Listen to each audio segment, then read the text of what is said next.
Happy New Year, one and all. Jack Carini and Nicholas Carini from Carini Financial.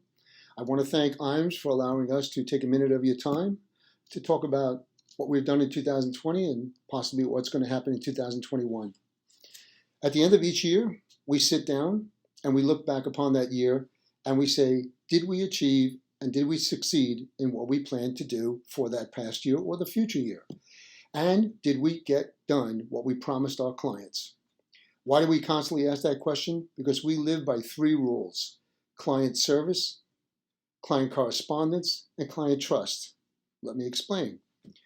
These three things we find give us what we have, and that is a referral base. We don't market, and we have no way of promoting ourselves through the yellow pages or whatever, or internet service. Client services, whatever we sit down and we listen to our clients and we provide them with certain things that we promise that we'll deliver on, and we do. The client correspondences, more than once a year, other than what's mandated, we see or talk or correspond with our clients 3-4 times a year.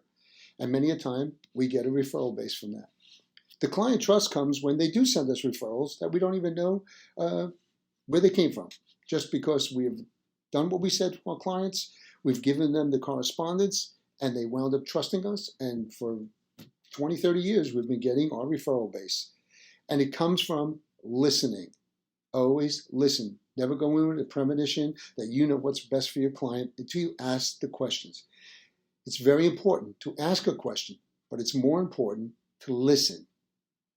I want to say, have a great year, and you're about to listen to my son, Nicholas. Have a great day and a great year.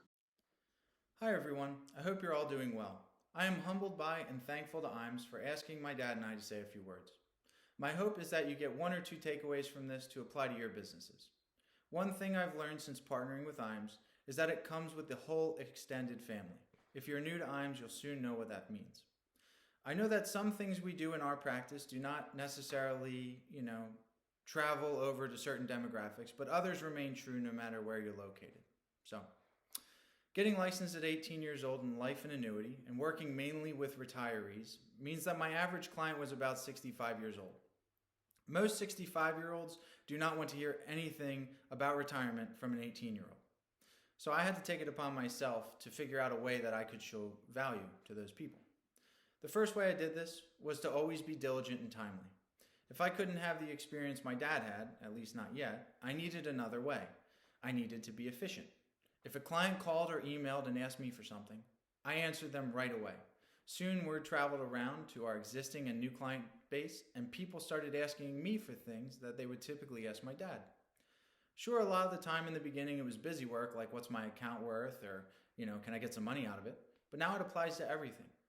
I will note that being quick is only half of being efficient. You have to be accurate too. Anyone can make up an answer on the fly and sound intelligent.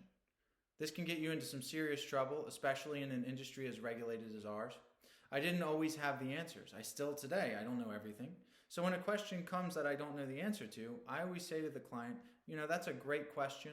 I don't know the answer, but I do know the people that do. This is where I leverage my partnership with IMES and IMES Wealth Management. So if you're new to the industry, lean on IMES. They're here to help. No one knows everything, but when you take our collective experience and put it together, we're a pretty powerful family. The second way was to never make it about me or my company. Always put the client first. Always about the client experience. Today we're met with competition like no other. With global internet marketing and robo-advisors, it can be hard to think that you can stand up to some of the bigger shops. I'm not going to name names. But I got to tell you, we take money from them all day long. Why? Because we do what they don't. We handhold our clients. I know some of the things that we do are babying a little, but let's face it, if your agent hasn't talked to you for 10 years, since you signed the papers, you're becoming my client. Why? We touch base with our clients a minimum of once per year, most of them 2 to 6 times per year.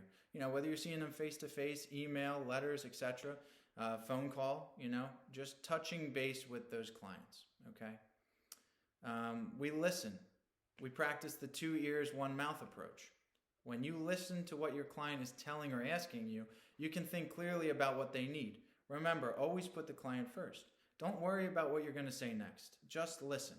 A perfect example, and this is a true story, is when I listened in on a meeting with a colleague. He was in the industry for 35 years and licensed in property and casualty as well as a little life and annuity.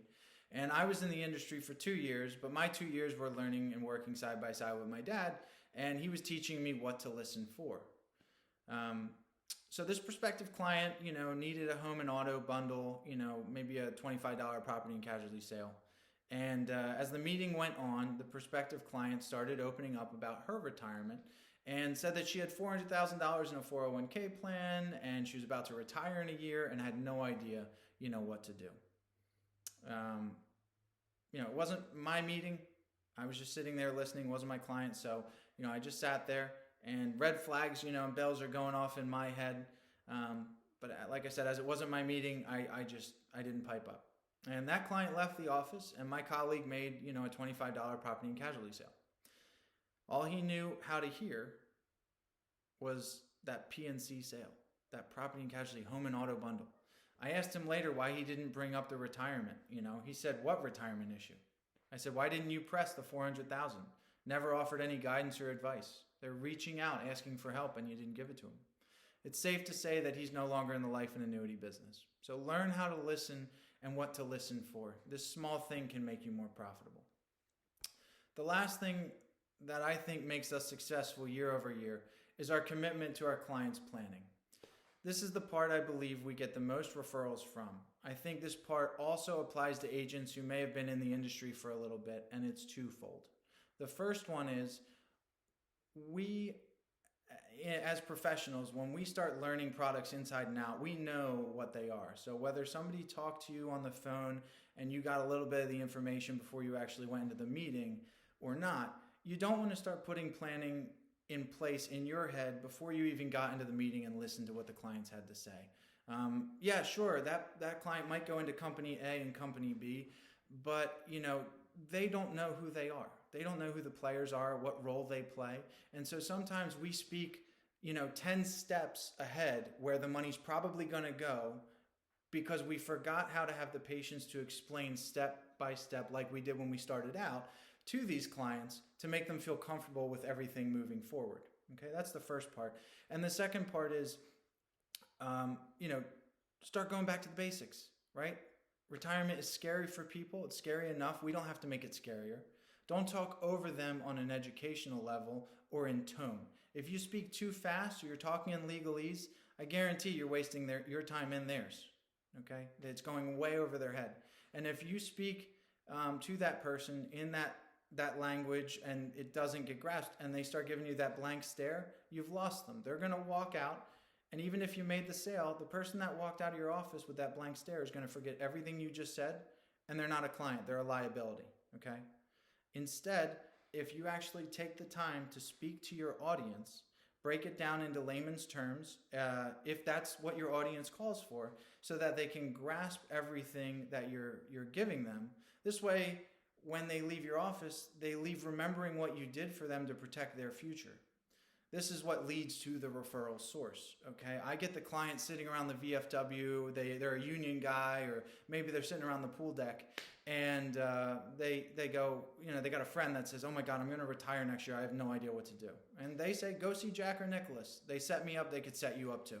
Okay, it's that simple. The referrals are that easy. It's not this big thing that you have to ask for. Just do the right thing by the client, and they will refer, quality leads to you. So I hope these 3 points can help you improve your practice. I know my dad and I love this industry because we love helping others. So if you have any more detailed questions about how we run our practice or any things that you need, talked about further, please don't hesitate to reach out to your marketer at IMES and they'll put you in touch with us. We'd be happy to chat. Stay safe, stay healthy, and I hope everybody has a great 2021.